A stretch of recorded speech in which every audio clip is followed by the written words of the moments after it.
Hi everyone, welcome to my channel. Today's video is a bit of a Disneyland vlog, a little slice of life, little haul, little shopping. It's all good. This is also the first time I brought a Twist of Wonderland plushie to Disneyland. I thought it would be perfect for Riddle. He needs to unwind and relax. I think we all do. But sit back, relax, and enjoy. There's going to be some fun footage as I drag my plushie to various locations. First stop is the Alice in Wonderland ride. The card holders are really cool. While on the ride, I realized my Riddle plushie has a little bit of a black light glow. It's fun to actually see what items glow under black light. I have a book bag that glows really bright, just for random reasons.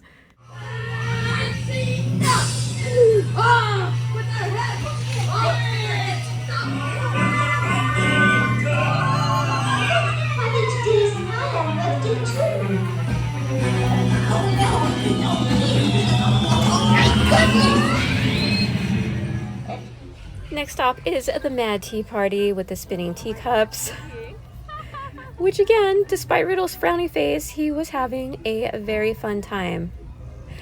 Low-key got a little dizzy filming while spinning.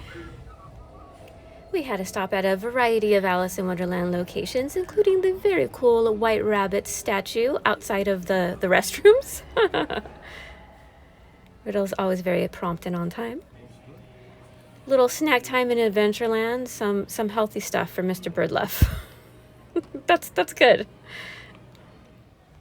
One thing that's really cool about Disneyland is that it has a variety of waterfowl. You've probably heard about the Disneyland ducks, and yes, there's a variety of ducks, and ducklings are so cute, but they stress me out in crowds because they just wander everywhere. Adorable. But they also have some night crown herons. This one is a green heron.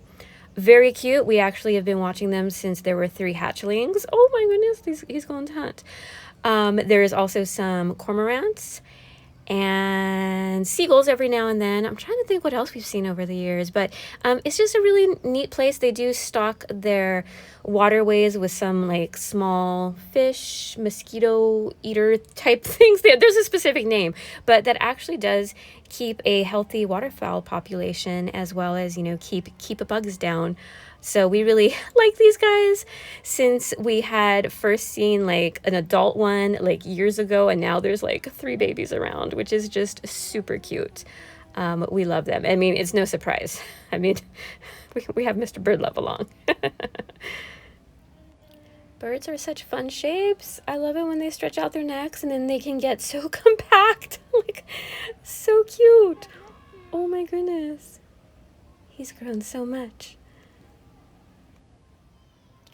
This is a nice little photo op in front of the Disneyland roses. And there's no white roses. They're all red, reddish pink too. But Riddle approves, nonetheless. I always love to see the sailing ship Columbia, which just looks so cool and so huge. It does double as the pirate ship during a Fantasmic for the whole Peter Pan episode, which they brought back. I know a few years ago they put like a Pirates of the Caribbean one with Jack Sparrow, but they have the, you know, classic version with Peter Pan and Captain Hook, which is awesome. Love this ship. Right now it's docked, but usually when it gets more crowded, they'll have the Mark Twain and the Columbia running together. Now we're on Pirates, and I definitely wanted to talk about the new, very controversial pirate update in the next scene.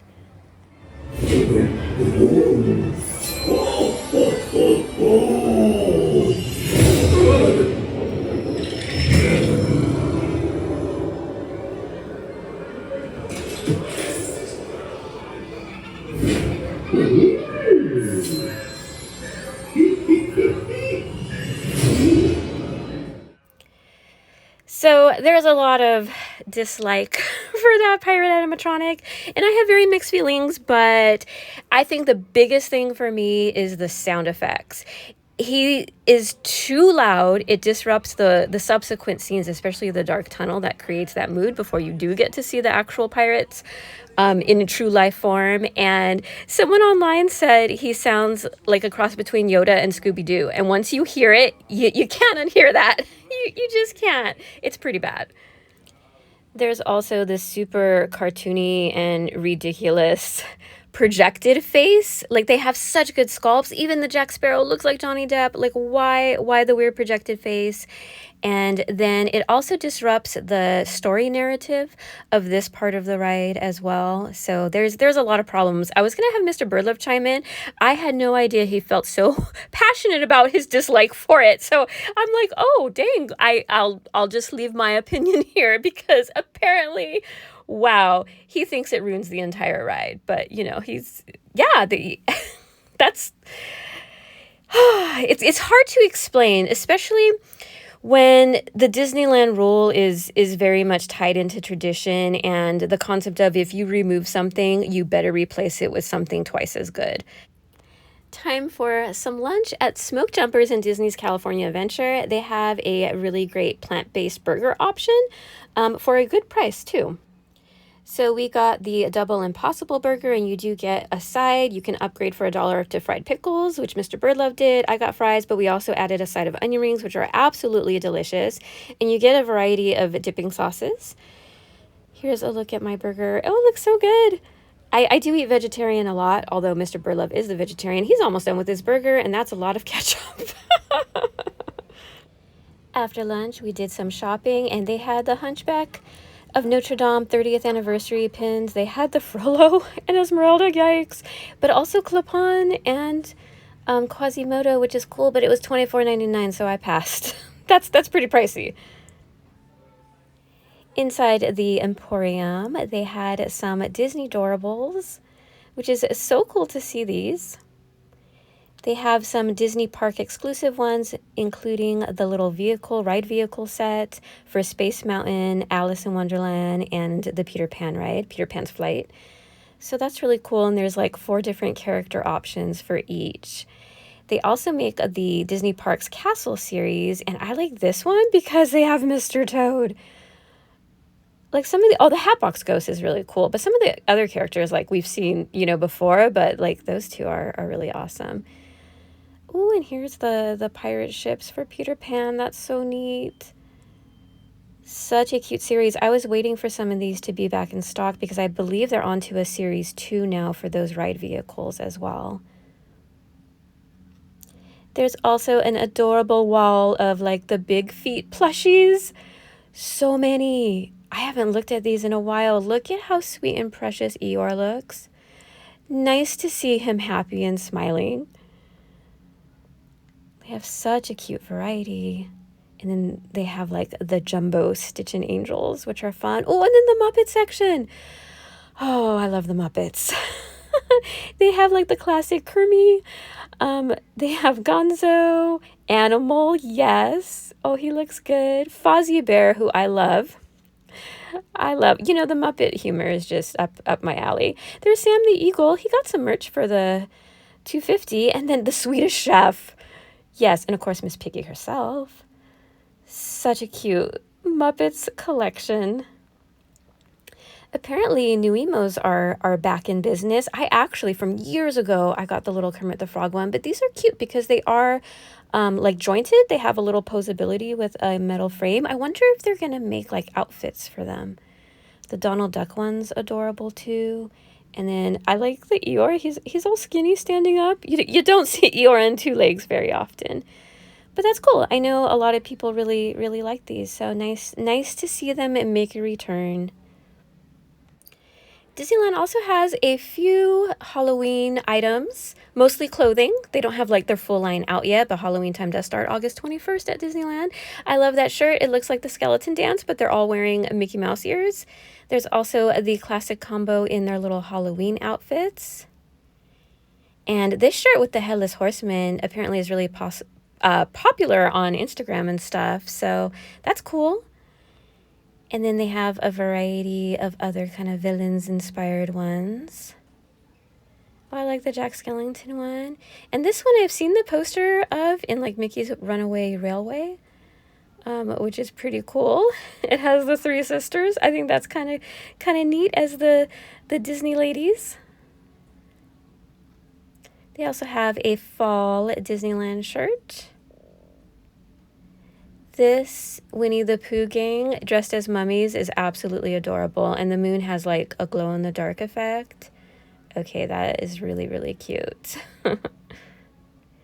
They have these shirts.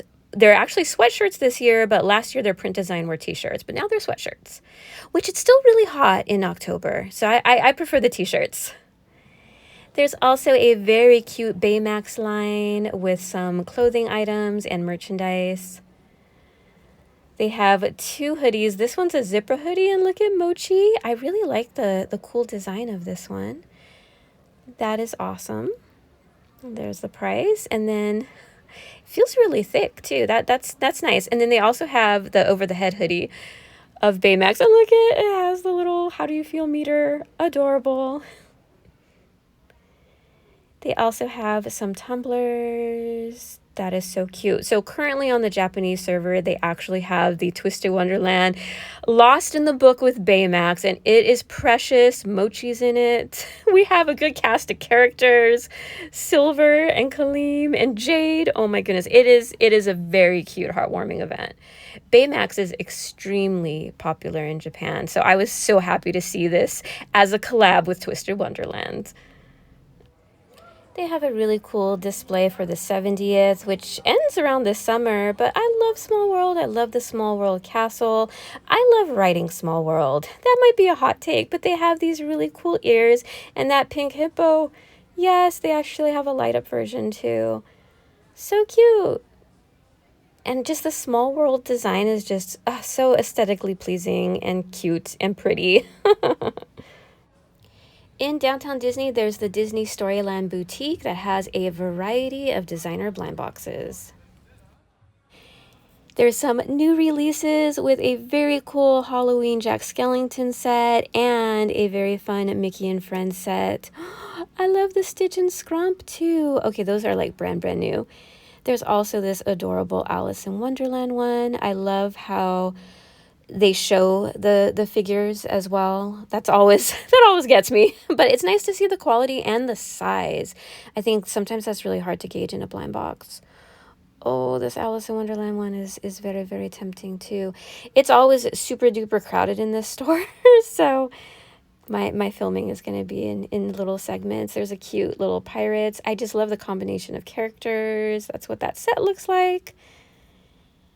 How cute. It really makes you want to complete the set. The day we went, this was just released. It's a little Stitch plush bag charm set. It was selling out pretty quickly, but for $21.99, they're different colors, but every Stitch has like Scrump. Very, very cute. Nice pastel colors, but a cool gray too. The Duffy and Friends blind box plush were back in stock, and they feature a lot of cute characters. These are sort of like the icons of Tokyo Disney Sea and are very, very popular in Japan, but it's nice to see them here. And they had a large Cookie Ann plush. She might be my fave of the friend group there. There's also some other Stitch Animal Series of blind box figures. That's really cute. So it looks like they have a variety of brands. This one looks familiar, but they also have like the Cosby, the Pop Mart, and a few other blind boxes, just everything Disney here. And then they have this fruit one, which looks similar to me. I think you can find those on Amazon. The large Pop Mart collab Molly and Zootopia dolls look stunning. These are $71.99, which, okay, that seems pricey, but I think they're like the jointed dolls, Molly dolls, and they're pretty large. Look at how cool the design is. I love the face sculpt. The outfits look removable. That is so cute. In front, they have a cute Pop Mart Toy Story display. I love Forky and Karen there. So cute. We're back home. Now it's time for the haul. I had so much fun bringing my Riddle plushie along. So this was attached to the bag, which keeps your plushie nice and clean and safe. And then you can drag them out for pictures. I also had the card there. Sadly, no one commented on the Riddle plushie or recognized him. What's funny is on a different trip, I had a little keychain and a cast member is actually like, oh, I love your little Riddle keychain. I figured right now Riddle's the most like visible character for going to Disneyland, since, you know, if anyone's watching from Disney Plus, they would be familiar. But despite his little frowny face, he had a really good time. I did end up purchasing a few items. I will preface this by saying, since my channel was demonetized on May 4th, I have been on a spending freeze. There was one anime free market I went to, and I like to support artists, so I did spend a little money there, and then now this. But I've been doing really well on just kind of holding off on everything, but I really wanted to share this video. I know I had posted a channel update and things are going to look different moving forward. If I can move forward, we shall see. But one thing near and dear to me is Twisted Wonderland and of course Disneyland. Okay. Oh, let me just move this off of the table. It's kind of a bulky bag. And you'll see a pattern with some of the things I purchased. And I went, of course, with Mr. Birdlove, who is always encouraging on purchases. He's fun to shop with, although he rarely buys stuff for himself. He did buy some of the toffee, which is really good. So there's that. He buys food. He buys food. So I was waiting for these to be restocked. This is the Series 1 Disney Doorables Parks Mad Tea Party set. There are 4 different ones to collect: Alice, the Queen of Hearts, Mad Hatter, and the Cheshire Cat. And these two, Alice and the Cheshire Cat, are commons, so we have a good chance of finding them. I love both of their teacups. These two are like my go-to teacups, especially that purple flower. Oh my gosh, love that. And they also have Peter Pan. Of course, there's Captain Hook, which I would love that one. I could do without the others, but I would really love that one. And he's flying the Jolly Roger flag, but he is, that one's rare. And then they also had Space Mountain ones, which, you know what, hey, Space Mountain's fun. So I did pick up 2. We shall see. In true Disney Doorables fashion, they're codes, but they have different like numbers. That's a K100. This one's a LO49. I have no idea. I saw that they have 4 different codes. This one tended to repeat, so I wonder if it's a common, because that would be perfect.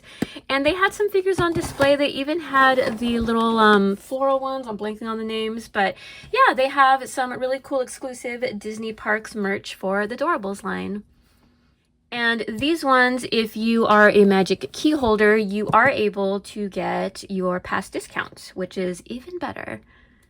Then in Downtown Disney, they had the Storybook Boutique, which has a lot of the new releases, including Pop Mart blind boxes and a slew of, like, oh my goodness, every Disney blind box you can think of.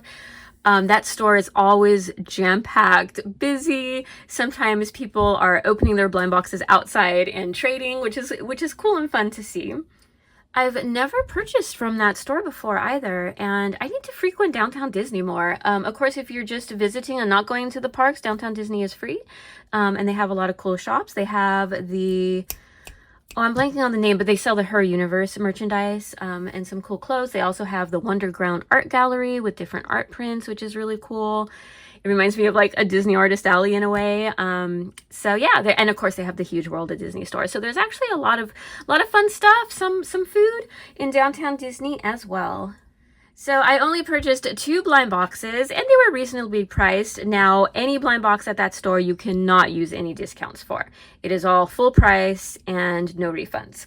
So no surprise, I picked up one of the Alice in Wonderland blind boxes. This is the Cosby collection. They have a lot in terms of Disney items, and the art style looks so cool. I also like how at this store they have samples of all the figures, so you can look and see the display, which honestly for me makes it even more tempting. I'm like, oh my goodness, they're all so cute. So I picked up one of these. I love how they have the baby oysters. Looks like there's a variant Cheshire Cat for the mystery. I would still love to find an Alice, but honestly, anyone is perfect. So cute, so cute. And these were $16.99, but they were a pretty like chunky size figure and looked to be very nice quality. So I can't wait to open that. No Queen of Hearts in this lineup. And then the second one I bought, also should be no surprise if you know me, was the Tim Burton's Nightmare Before Christmas. So many cuties. I love the sculpts. On August 21st, the Haunted Mansion will change over to the Haunted Mansion Holiday with Jack Skellington and friends. So this is cool. I mean, look at him as a Grim Reaper. There's like a melted candle one, which is kind of neat. There's this one where he almost looks like he's coming out of the gates of the Haunted Mansion. a coffin, a zero, and it looks like there must be a variant candle version, perhaps a glow-in-the-dark one. Oh, and of course the Jack-in-the-Box one. We can't forget him there. That is too cute. So yeah, you can't go wrong with any of these. My goodness. They do limit you to 2 blind boxes per series. But yeah, I think that's good, especially with demand and everything else. So happy to pick up something more Halloween themed, since they are starting to release some merchandise, at least clothing for the 2026 line. And that'll do it for this video. I want to thank you so much for watching. If you enjoyed this type of format, feel free to give it a thumbs up. I know I'm going to be changing some things with my channel if I'm able to move forward with it. So always interested in your comments and feedback. So until next time, do take care. Bye-bye.